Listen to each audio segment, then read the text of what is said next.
Labadiena visiems. Bodo Šeferis, sėkmingas verslo treneris, finansininkas, 3 knygų autorius, kaip kelias į finansinę sėkmę, lyderystė paprastai. Žmogus maždaug prieš 25 metus nusprendė tapti milijonierium ir ką jis padarė, jis pasirengė strategiją, suplanavo veiksmus ir ką jis toliau padarė, jis paskambino 3 žurnalistam, kurie jo labiausiai nemėgo. Ir pakėlęs ragelį pasakė, po metų aš būsiu milijonierius. Ką jis padarė? Jis įsivarė save į kampą ir tokiu būdu iš principo jam nieko kito neliko, kaip tapti milijonierium. Ir iš parašytų turbūt knygų panašu, kad jis tapo, nors po to didelio žymiai lengviau sutkviesti, nors dabar be 40 milijonų irgi ne visur eina. Bet kai kalbam apie strategijos pristatymą, tai mes negalim tų pačių metodų naudoti, o iš kitos pusės norim įsipareigoti. Ir norim įsipareigoti ir iš kitos pusės įsivaryti save į tą kampą. Taigi ir mes, rengdami šį renginį, pakvietėme jūs, būtent kurie atliktų tų nemėgiamų žurnalistų vaidmenį. Nes mes kaip ir neturime žurnalistų, kurie mūsų nemėgtų, bet neturime ir žurnalistų, kurie mus dievintų. Tai kaip ir erdvė laisva. Ir aš šiandien norėčiau būtent jums padėkoti pirmiausia, kad jūs atėjote į mūsų renginį. Aš noriu taip pat padėkoti ir pasveikinti žmonės, kurie sutiko ateiti ir sutiko dalyvauti diskusijose. Tai pirmiausia mūsų steigėjams, Švietimo, mokslo ir sporto ministerijos 2 viceministram, Agnei Kudarauskienei ir Ramūnui Skaudžiui. Taip pat noriu padėkoti ir pristatyti ir pasveikinti 3 ambasadorius. Tai pirmiausia, pradėčiau nuo Brian Olei, Jungtinės karalystės ambasadorius. Ačiū labai. Taip pat noriu pristatyti ir padėkoti Andrėją Lindgren, Jungtinių Amerikos valstijų ambasados pareigūnę, kuruojantį mokslo klausimus Baltijos šalyse. Ačiū labai, Andrėja. Ir taip pat norėčiau pristatyti Japonijos ambasadorių Lietuvoje, Ozaki Tetsu.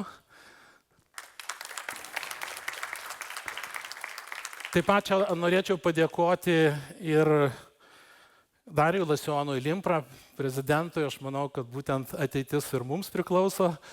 Taip pat ačiū labai Daidai Gudanavičiūtei, kur ne mūsų partneriai ir paskutiniais metais turėjom tikrai daug gerų veiksmų. Ačiū labai.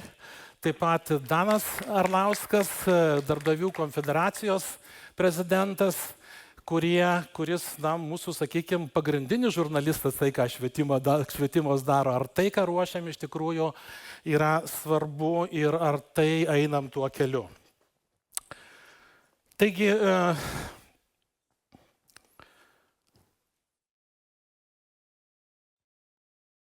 taip pat dar norėčiau padėkoti švietimo ir verslo bendruomenėm, savivaldybių atstovam, asociacijų atstovam, kurie čia atvykę.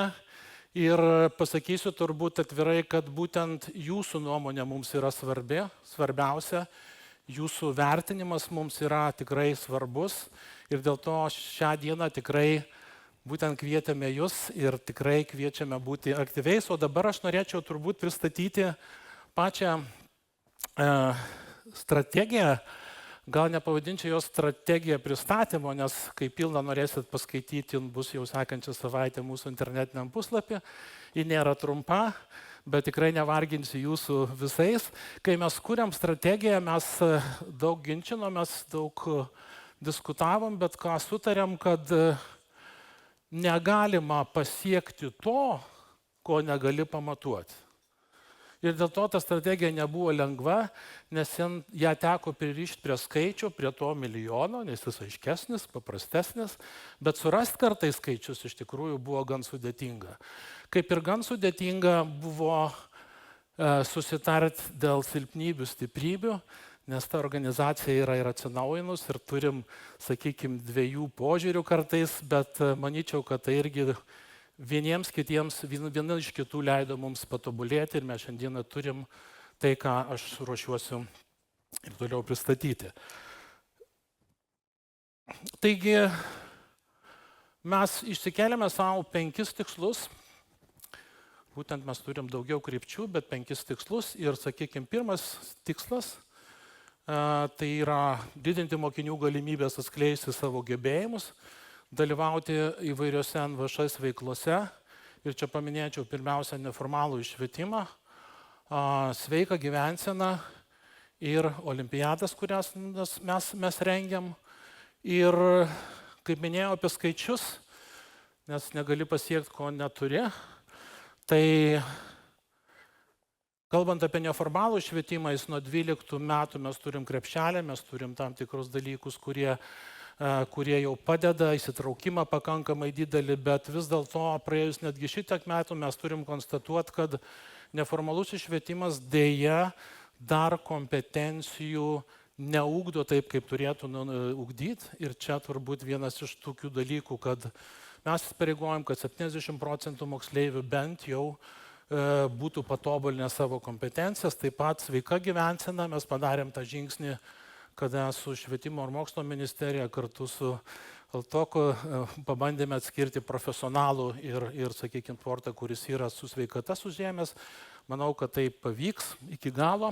Ir olimpiadų mes vardinam, kad Lietuva, būdama nedidelė šalis, būtent protai, būtent talentai mums labai reikalingi.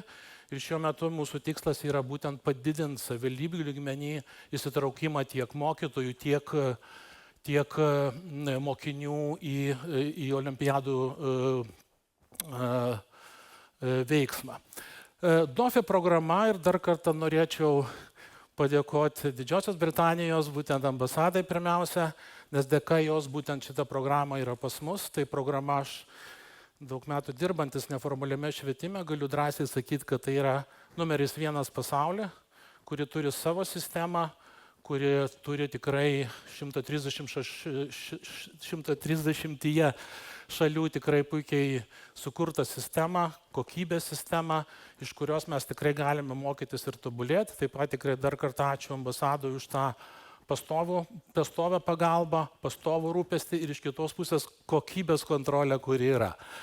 Mokinių kompetencijų matavimo įrankis, tą, ką mes norime sukurti ir ko turbūt visi suprantam, nes norint, kad kompetencijos pradėtų ugdyti, mes turim kalbėti apie 2 dalykus. Mes turim paruošti pedagogus, kurie tai gebėtų daryti ir antras išmokti tai matuoti. Tai 2 tokie, aš sakyčiau, visoje strategijoje svarbiausia ir labai sunkiai gyvendinami uždaviniai ir apie juos galbūt būtų savisaugos jausmą turint geriau nešnekėti, bet turbūt per tai, kiek vyksta, man tikrai svarbu, kad tai vyktų. Apie olimpiadas minėjau, dar taip pat norėčiau paminėti būtent sveikos gyvensenos, kad taip pat įsikėlėm skaičių būtent įtrauktis, kad kuo moksleivių daugiau būtent ugdytų sveikos gyvensenos mentalitetą ir tam tikrai mes galim naudoti ir kad turime ir čia turbūt tikrai galimas pakankamai greitas proveržis. Oškinio vaikų aviacijos akademija tai nėra mūsų funkcija, bet pagaliau buvo po ilgų diskusijų nutarta, kad mes vis dėlto vystome šitą temą ir turbūt pats karas, technologijų vystimasis, poreikis inžinierinių specialybė padiktavo, kad Oškinio mokykla turėtų keistis iš principo. Ten turi atsirasti ir turbūt su dronai susėjusi dalykai, su inžinierija susėję dalykai, universitetai turėtų tam tikrą poreikį matyti ir aš manau, kad rugsėjo mėnesio mes iki to pateiksim turbūt aiškiai su aviatoriais, matau ir Arūną Degutį, kuris sakė, nežinau, kaip mane pristatyti, sako, pristatyti kaip aviatorių. Jo, tai žmogus mokytis skraidyti ir plus buvęs europarlamentaras. Tai sekantis mūsų tikslas yra būtent STEAM-as. Šiandieną galim pasidžiaugti, nes turbūt nedaug šalių, kurios sistemiškai nuėjo tuo keliu. Mes šiandien turim gerai įrengtus jau 7 STEAM centrus regionuose. Artimiausioje laiku atsidarys Vilniuje, Kaune, Klaipėdoje balandžio mėnesį. Ir mes turime pakankamai gerą įrangą į žmonės, kurie pasiruošę ir daro šiuo atveju tos dalykus. Bet problema yra tam tikra ir viena. Kai mes šnekam tokioje bendruomenėje, tai nėra problemos kalbėtis, kas tai yra. Bet kai šnekies į gatvę išėjęs, tai tu supranti, kad kas yra STEAM-as, nelabai kas žino.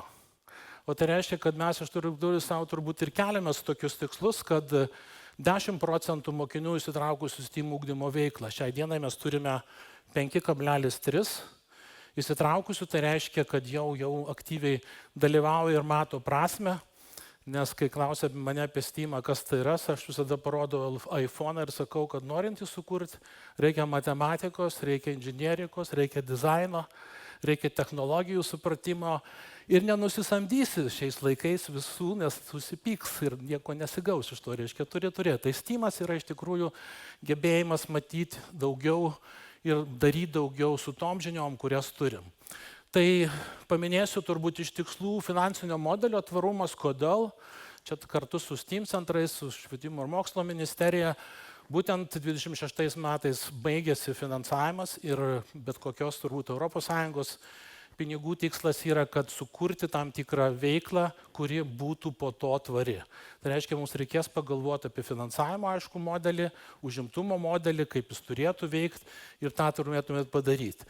Ir nacionalinis STEAM karjeros centras, aš jį vardinčiau kol kas kaip mūsų svajonę, kurią dar turim patikslinti, bet mes tikrai kalbame apie karjeros būtent STEAM-inę veiklą, kuri suteiktų galimybės mokiniams būtent susipažinti, pačiupinėti ir paliesti. Ir iš kitos pusės būtent imti tą dalį vaikų, kurie neįtraukti į STEAM centrus, nes žiūrim tai irgi kaip karjeros, bet artimiausių metų tikrai tą dalyką sukonkretinsim. Trečias mūsų tikslas tai yra sukurti tvarių mokyklą tinklą Lietuvoje.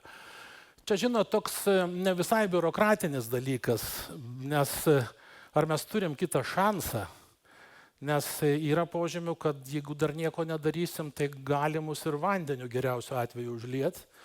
Ir turbūt ne dėl to, kad UNESCO numačius 30 metais, kad turi būti visos mokyklos tvarios, bet tai yra ir nesaugumo tam tikras ir turbūt mąstysenos keitimas, kas turbūt sunkiausiai keičiat visuomenę. Ir čia mes keliam savo tikslą, kad 26 metais mes jau turėtumėm 360 mokyklų. Šiai dienai tik tai pasakysiu, kad turime apie 150. Lietuvoje tai vyksta, daug organizacijų prie to prisideda ir vis daugiau ir daugiau, bet tokio sisteminio požiūrio, kad iš tikrųjų orientuota būtent į mokyklos nėra. Mes iš principo imamės lyderystės ir bandysime, žodis bandysime tikrai nepasitikinčiais, ką mes padarysime, kad iš tikrųjų 26 metais turėtumėm tiek mokyklų. Tai darbai, kuriuos mes privalome padaryti, tai pirmiausia aiškiai įvardinti, kas tai yra ir supažindinti su tuo tiek savivaldybės, tiek mokyklas. Ir čia tikrai noris padėkoti dar kartą Andrėjai, kurie Jungtinių Amerikos valstijų ambasadai, kurie iš tikrųjų su GLOW programa dirba ir kur bendradarbiaujam jau ilgus metus. Ir tikrai ačiū už paskutinį vizitą, paskutinį pokalbį su universitetu, kur būtent kalbėjom apie tvarių mokyklų, tvarią aplinką. Tai tikrai didelis dėkui. Ir ketvirtas tikslas tai yra turbūt kuo galim pasidžiaugti, kad turbūt Lietuva paskutiniais metais priėjo prie sisteminio požiūrio į profesinį orientavimą, į karjeros planavimą. Ir šiandien tikrai galim pasidžiaugti, kad mes Lietuvoje turim jau mokytojus paruoštus, mes vis per pernai metus parengėm virš 800 pedagogų. Taip pat mes jau turime mokykloje dirbančius mokytojus, kurie pradeda kuruoti. Mes turim tikrai, turbūt kai kurie ir matė, girdėjo apie MUKį, kuris yra tikrai tarptautinėje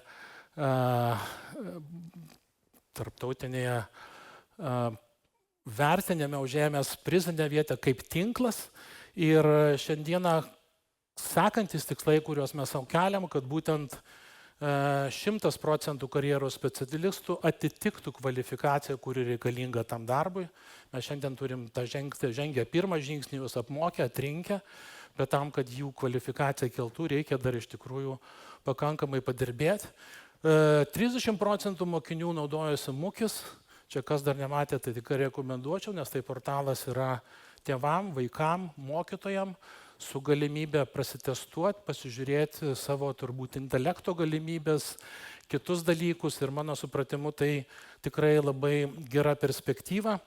Ir dar labai svarbus momentas 20%, ir čia turbūt žiūriu į verslo atstovus, būtent nes neužtenka šiandieną, kad mokinys nueitų į verslo įmonę ir kaip ekskursantas praeitų, jis turi prisiliesti, jis turi suprasti, jis turi pamilti.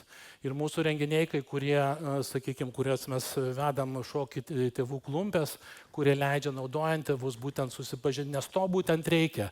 Teorija su praktika turi smarkiai suartėti. Taigi ir sieksime, būtent minėjau, 100 000 vartotojų, nes, sakykime, išleista nemažai pinigų. Ir ugdymo karjeros stebėsena yra vienas iš svarbių dalykų, pažiūrėti, ar tikrai tai veikia.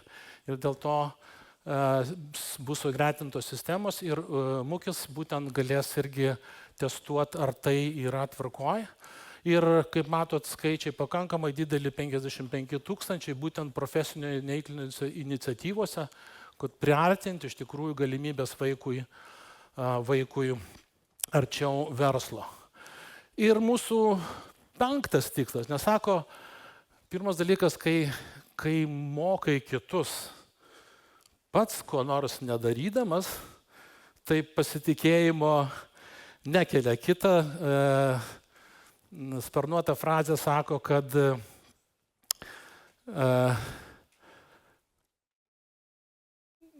pamiršau. Prisiminsiu, pasakysiu. Taigi labai svarbu iš tikrųjų mums patiems tapti tvaria organizacija, nes kaip minėjau, norint mokyti kitus, iš tikrųjų tu pats turi būti tvarus, turi suprasti ir tuo gyventi. Ir čia mes skiriam turbūt, šitas tikslas yra tikrai į mus nukreiptas, bet jis yra svarbus, todėl kad vardinčiau 3 parametrus. Pirmas dalykas, kad 85 darbuotojų tenkina darbo sąlygos, nes būtent motyvuoti darbuotojai, gerai besijaučiantis darbuotojai, turintys galimybę tobulėti, yra visada efektyvesnė ir efektyviau veikianti organizacija ir tas labai svarbu yra. 64% mažėja šildymo kaštai, 6% mažinam elektros sąnaudas ir veiksmai, kuriuos reikia padaryti ir kuriuos ruošiamės padaryti. Tai taip atrodys pastatas, nes turim jau pasirengę ir projektus, laukiam tik šaukimų. Padarę pirmus žingsnius su saulės energetika, tiek mūsų pasakos stovyklose, kurios yra šiandien atsinaujinose, tiek čia ruošiamės daryti. Mokomės ir pradedam rūšiuoti šiukšles. Keliame savo tikslą, kad 30% darbo vietų po 3 metų atitiktų tvarios organizacijos sampratą. Ir dar svarbus dalykas vidinis, kad 30% būtent finansavimo eitų iš įvairiausių fondų, kurie palengvintų, sakykime, mūsų veikloms biudžetinį finansavimą ir sudarytų žymiai didesnės galimybės. Tame tarpe ir uždirba tam tiklas, tas, kas mes turim pasaką, raganės stovyklas. Ir siekiamybė, kur irgi patikrinama, Mūsų organizacijos žinomumas 15%. Mes turėjom didžiausią ginčą turbūt, kai kūrėm organizaciją, ar mes žinomi. Tai kai kurie kolegos sakė, visi žino apie mus, viskas čia sakė. Ir turėjom tikrai tokį įdomų ginčą, tai aš pagaliau kolegom pasiūliau nueiti į barą ir paklausti, ką apie mus žino. Jo, kai bendruomenė gyvenam, tikrai sutinku, bet žinomumas matuojamas truputėlį kitaip ir tas yra labai svarbu. Žinomumas ne tik tai, kad žino tam tikri, bet būtent visuomenės. Ir 15% nėra labai didelis, bet aš manau, kad mes jį pasieksim. Tai ačiū labai už jūsų dėmesį.